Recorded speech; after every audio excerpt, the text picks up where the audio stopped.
एक लड़की रीना बिल्कुल सीधी सादी, भोली भाली, भगवान में बहुत विश्वास रखने वाली। अचानक शादी के 1 साल बाद ही उसके पति का स्कूटर से एक्सीडेंट हो गया और वो ऊपर चला गया। तब से रीना अपने पापा मम्मी के साथ रहने लगी। तभी उसका कोई बच्चा नहीं था। उसकी आयु 23 वर्ष थी। उसके पापा मम्मी ने उसकी शादी के लिए कहा, लेकिन रीना ने फ़िलहाल मना कर दिया था। वो अब भी अपने पति को नहीं भुला पाई थी, जिसे ऊपर गए हुए आज 6 महीने हो गए थे। रीना शारीरिक रूप से कोई बहुत ज़्यादा खूबसूरत नहीं थी, लेकिन उसकी सूरत बहुत भोली थी। वो खुद भी बहुत भोली थी, ज़्यादातर चुप ही रहती थी। उसकी लंबाई लगभग 5 फुट 4 इंच थी। रंग रूप गोरा था, बाल काफ़ी लंबे थे, गोल चेहरा था। वो हमेशा सफ़ेद या फिर बहुत हल्के रंग की साड़ी पहनती थी। उसके पापा सरकारी दफ्तर के काम करते थे। उनका हाल ही में दूसरे शहर में तबादला हुआ था। ये सब नए शहर में आकर रहने लगे।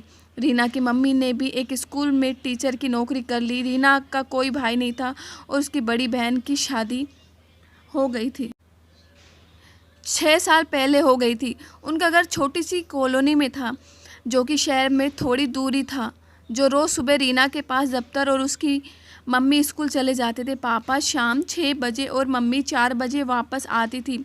उनके घर के पास ही एक छोटा सा मंदिर था। मंदिर में एक पंडित था।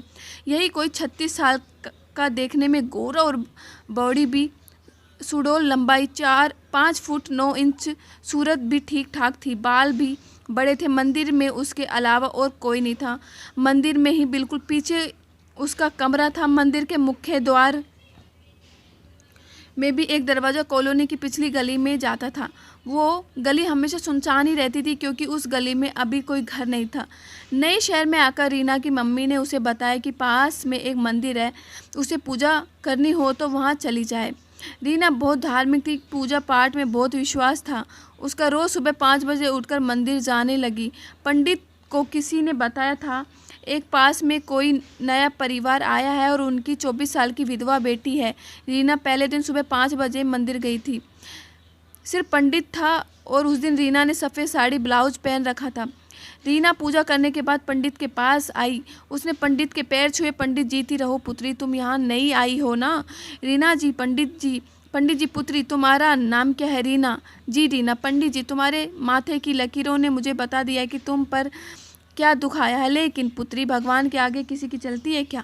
रीना। पंडित जी, मेरा ईश्वर से अटूट विश्वास है, लेकिन फिर भी उसने मुझे मेरा सुहाग छीन लिया। ये कहते हुए रीना की आंखों में बहुत ज़्यादा आंसू निकलने लगे। पंडित जी पुत्री, ईश्वर ने जिसकी जितनी लिखी है वो उतना ही जीता है। इसमें तुम कुछ नहीं कर सकते हैं। उसकी मर्जी के आगे हमारी नहीं चल सकती है, क्योंकि वो सर्वोच्च है। इसलिए उसके निर्णय को स्वीकार करने में ही समझदारी है। रीना आंसू पोंछकर बोली। रीना, मुझे हर पल उनकी याद आती है। ऐसा लगता है जैसे वो यहीं कहीं है। पंडित जी पुत्री, तुम जैसी धार्मिक और ईश्वर में विश्वास रखने वाली का ख्याल ईश्वर खुद रखता है। कभी कभी वो इम्तिहान भी लेता है। रीना। पंडित जी, अब मैं अकेली होती हूँ तो मुझे डर सा लगता है। पता नहीं क्यों। पंडित जी, तुम्हारे घर में और कोई नहीं है? रीना। है, पापा मम्मी, लेकिन सुबह सुबह ही पापा अपने दफ्तर और मम्मी स्कूल चली जाती है।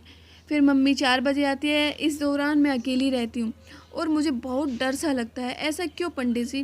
पंडित जी पुत्री, तुम्हारे पति के स्वर्गवास के बाद तुमने हवन तो करवाया था ना? रीना। नहीं। कैसा हवन पंडित जी? पंडित जी, तुम्हारे पति की आत्मा की शांति के लिए ये बहुत आवश्यक होता है। रीना। हमें तो किसी ने बताया ही नहीं। पंडित जी यदि तुम्हारे पति की आत्मा को शांति नहीं मिलेगी तो वो तुम्हारे आसपास भटकती रहेगी और इसलिए तुम्हें अकेले में डर लगता है। रीना। पंडित जी, आप ईश्वर से बहुत पास हैं, कृपया आप कुछ कीजिए ताकि मेरे पति की आत्मा को शांति मिल सके। रीना ने पंडित जी के पैर पकड़ लिए और अपना सर उसके पैरों में झुका दिया। इस आवश्यकता में रीना के ब्लाउज के नीचे उसकी पीठ दिख रही थी। पंडित जी की नज़र उसकी पीठ पर पड़ी तो उसने सोचा, ये तो विधवा है और भोली भी, इसके साथ तो अच्छा करने का मौका है। उसने रीना के सर पे हाथ रखा। पंडित जी पुत्री, यदि जैसा मैं कहूँ तुम वैसा करो तो तुम्हारे पति की आत्मा को शांति अवश्य मिलेगी। रीना ने सर उठाया और हाथ जोड़ते हुए कहा। रीना। पंडित जी, आप जैसा भी कहेंगे मैं वैसा ही करूँगी। आप बताएं क्या करना होगा? रीना। कि नज़रों में पंडित जी भगवान का रूप था। पंडित पुत्री, हवन करना होगा। हवन कुछ दिन तक रोज करना होगा, लेकिन वेदों के अनुसार इस हवन में केवल स्वर्गवासी की पत्नी और पंडित जी के भाग ले सकते हैं और किसी तीसरे को इस बारे में खबर भी नहीं होनी चाहिए। अगर हवन शुरू होने के पश्चात किसी को खबर हो गई तो स्वर्गवासी की आत्मा को शांति कभी नहीं मिलेगी। रीना, पंडित जी आप ही हमारे गुरु हैं। आप जैसा कहेंगे हम वैसा करेंगे। आज्ञा दीजिए। आपसे शुरू करना है। और क्या क्या सामग्री चाहिए? पंडित जी, वेदों के अनुसार इस हवन के लिए सारी सामग्री शुद्ध हाथों में ही रहनी चाहिए। अंत सारी सामग्री का प्रबंध मैं खुद ही करूँगा। तुम सिर्फ एक नारियल और तुलसी लेके आना। रीना, तो पंडित जी शुरू कब से करना है? पंडित जी, क्योंकि इस हवन में केवल स्वर्गवासी की पत्नी और पंडित जी होंगे, तो इसलिए यह हवन उस समय होगा जब कोई विधन ना करे और हवन पवित्र स्थान पर होता है, जैसे कि मंदिर। परंतु यहाँ तो कोई भी विधन डाल सकता है, इसलिए हम हवन इस मंदिर के पीछे मेरे कक्ष रूप में करेंगे। इस तरह स्थान भी पवित्र रहेगा और कोई विघ्न भी नहीं डालेगा। रीना, पंडित जी जैसा आप कहें। किस समय करना है? पंडित जी, दोपहर 12:30 बजे से लेकर 4 बजे तक मंदिर बंद रहता है, तो इस समय में ही हवन शांतिपूर्वक हो सकता है। तुम आज 12:45 बजे आ जाना, नारियल और तुलसी लेकर। लेकिन मेरे कमरे का सामने का द्वार बंद होगा। आओ, मैं तुम्हें एक दूसरा द्वार दिखा देता हूँ, जो कि मैं अपने प्रिय भक्तों को ही दिखाता हूँ। पंडित जी उठा और रीना भी उसके पीछे पीछे चल दी। पंडित जी ने रीना को अपने कमरे में से एक दरवाज़ा दिखाया, जो कि एक सुनसान गली में निकलता था। उसने गली में ले जाकर रीना को आने का पूरा रास्ता समझा दिया। पंडित जी, पुत्री तुम रास्ता तो समझ गई ना? रीना, जी पंडित जी, वरना तुम्हारे पति की आत्मा को शांति कभी ना मिल पाएगी। रीना, पंडित जी आप मेरे गुरु हैं, आप जैसा कहेंगे मैं वैसा ही करूँगी। ठीक है, 12:45 बजे आ जाऊँगी। ठीक है। 12:45 पर रीना पंडित जी के बताए हुए रास्ते से उसके कमरे के दरवाजे पर आ गई। खटखटाया और पंडित जी, आओ पुत्री। रीना ने पहले पंडित जी के पैर छुए। पंडित जी, किसी को खबर तो नहीं हुई? रीना, नहीं पंडित जी, मेरे पापा मम्मी जा चुके हैं और जो रास्ता आपने बताया मैं उसी रास्ते से आई हूँ, किसी ने नहीं देखा। पंडित जी ने दरवाज़ा बंद कर दिया।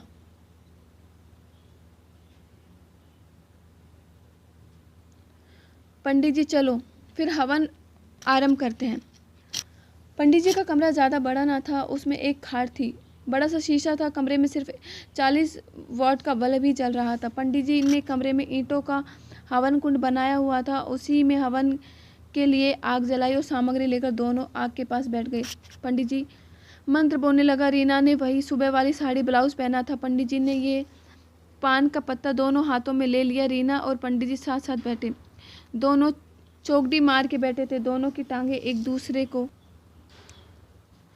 टच कर रही थी। रीना ने दोनों हाथ आगे करके पान का पत्ता ले लिया। पंडित ने फिर उस पत्ते में थोड़ा चावल डाले, फिर थोड़ी सी चीनी, थोड़ा दूध। फिर उसने रीना से कहा, पंडित जी पुत्री अब तुम अपने हाथों को मेरे हाथों में रखो, मैं मंत्र पढ़ूंगा, तुम अपने पति का ध्यान करना। रीना ने अपने हाथ पंडित के हाथों में रख दिए। ये उनका पहला स्किन टच था, कांटेक्ट था। पंडित, वेदों के अनुसार तुम्हें ये कहना होगा कि तुम अपने पति को बहुत प्रेम करती हो। जो मैं कहूँ मेरे पीछे पीछे बोलना। रीना, जी पंडित जी।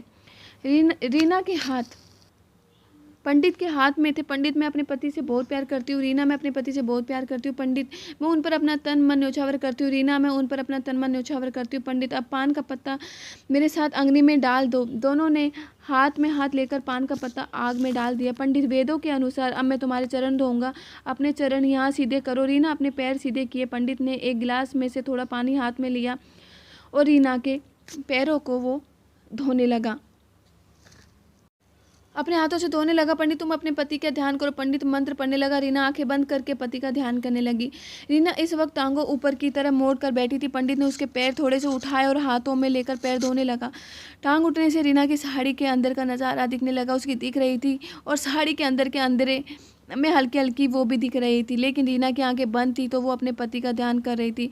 पंडित का ध्यान उसकी साड़ी के अंदर के नज़ारे पर था। पंडित के मुंह में पानी आ रहा था, लेकिन वो ज़बरदस्ती करने से डर रहा था। तो उसने सोचा लड़की को गर्म किया जाए। पैर धोने के बाद कुछ देर उसने मंत्र पढ़े। पंडित पुत्री, आज इतना ही काफ़ी है, असली पूजा कल से शुरू होगी। तुम्हें भगवान शिव को प्रसन्न करना होगा, वो प्रसन्न होंगे तभी तुम्हारे पति की आत्मा को शांति मिलेगी। अब तुम कल आना। रीना को आज्ञा। पंडित जी अगले दिन, पंडित जी आओ पुत्री, तुम्हें किसी ने देखा तो नहीं? अगर कोई देख लेगा तो तुम्हारी पूजा का कोई भी लाभ नहीं होगा। नहीं रीना, नहीं पंडित जी, किसी ने नहीं देखा, आप मुझे आज्ञा दे। पंडित, वेदों के अनुसार तुम्हें भगवान शिव को प्रसन्न करना है। रीना, पंडित जी जय, वैसे तो सभी भगवान बराबर है, लेकिन पता नहीं क्यों भगवान शिव के प्रति मेरा श्रद्धा ज़्यादा है। पंडित जी, अच्छी बात है पुत्री, शिव को प्रसन्न करने के लिए तुम्हें पूरी तरह शुद्ध होना होगा। सबसे पहले तुम्हें कच्चे दूध का स्नान करना होगा, शुद्ध वस्त्र पहनने होंगे, थोड़ा श्रृंगार करना होगा। रीना, श्रृंगार पंडित जी? पंडित जी हाँ, शिव स्त्री प्रिय विमन लिविंग हैं, सुंदर स्त्रियां उन्हें भाती हैं। यूँ तो हर स्त्री उनके लिए सुंदर है, लेकिन श्रृंगार करने से उनकी सुंदरता बढ़ जाती है। जब भी पार्वती जी को शिव को मनाना होता तो वो भी श्रृंगार करके उनके सामने आती। रीना, लेकिन पंडित जी क्या एक विधवा का श्रृंगार करना सही रहेगा? पंडित जी, पुत्री शिव के लिए कोई भी काम किया जा सकता है, विधवा तो तुम इस समाज के लिए हो। रीना, तो आगे पंडित जी। पंडित जी, अब तुम स्नान गृह बाथरूम में जाकर कच्चा दूध रख दिया, क्योंकि तुम्हारे लिए कच्चा दूध घर से लाना मुश्किल है। और हाँ, तुम्हारे वस्त्र भी स्नान गृह में ही रखे हैं। और रीना, स्नान कारण